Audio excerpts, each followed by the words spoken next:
ومن هنا بدأ مشروع الام كي الترا.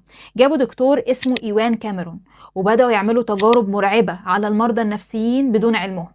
الوصفة بسيطة لكنها مرعبة.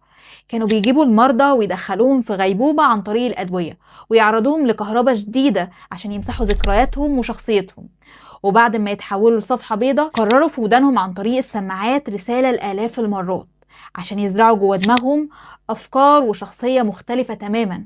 كانوا بيحاولوا يعملوا شخصية العميل المثالي اللي يقدروا يتحكموا فيه زي الروبوت. لكن المخابرات اصطدمت بالكارثة.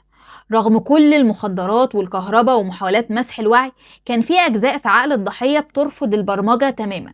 دكتور كاميرون بنفسه لاحظ إن في نواة في الشخصية الإنسانية مستحيل اختراقها مهما بلغت قسوة التعذيب.